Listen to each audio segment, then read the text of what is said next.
2005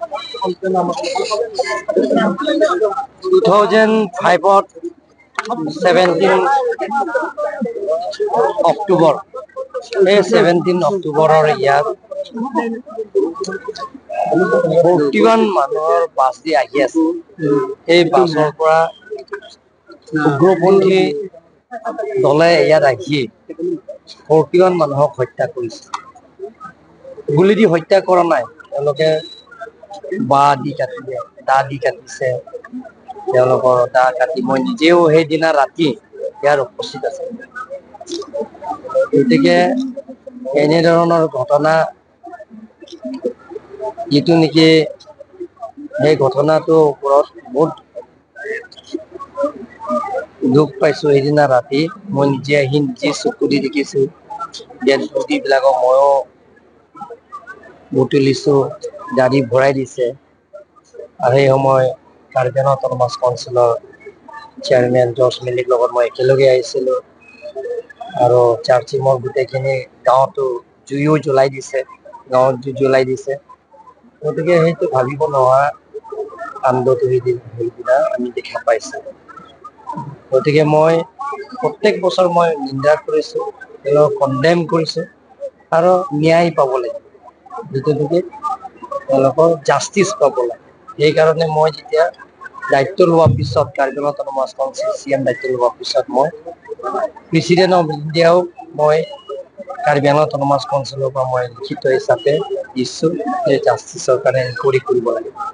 prime minister, governor, chief minister 4জন ব্যক্তি মই কাৰ্বি আংলং অট'নমাছ কাউন্সিলৰ পৰা CBI দিব লাগিব আৰু ন্যায় পাব লাগিব। যিটো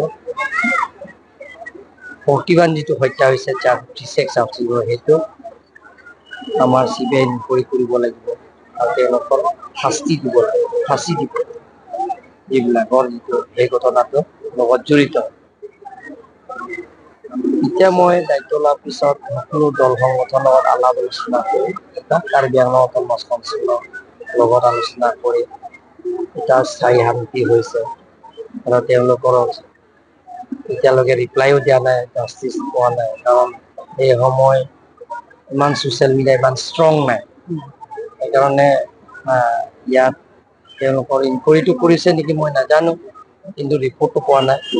আজিও বিচাৰি আছো মই যে জাষ্টিচ পাব লাগে, ন্যায় পাব লাগে আৰু যিবিলাক এই ঘটনাটোৰ লগত জড়িত তেওঁলোকে কণ্ডেম কৰিছে। ছাৰ যিসকল নিহত পৰিয়ালবোৰৰ কিবা সংস্থাপনৰ ব্যৱস্থা মই ইয়াত 5 লাখ কৰি কাৰ্বি আংলং অট'নমাছ কাউন্সিলৰ CM ডিছকাশ্যনৰ ফালৰ পৰা মই তেওঁলোকৰ একালীন সাহায্য দিয়া হৈছে।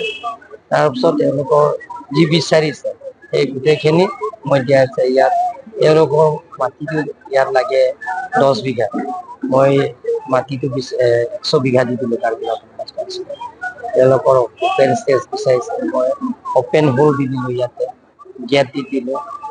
এনেধৰণৰ যি কৰিবলগীয়া আছে মই কৰিছো। চলাৰ লাগে, চলাৰ দি দিলো।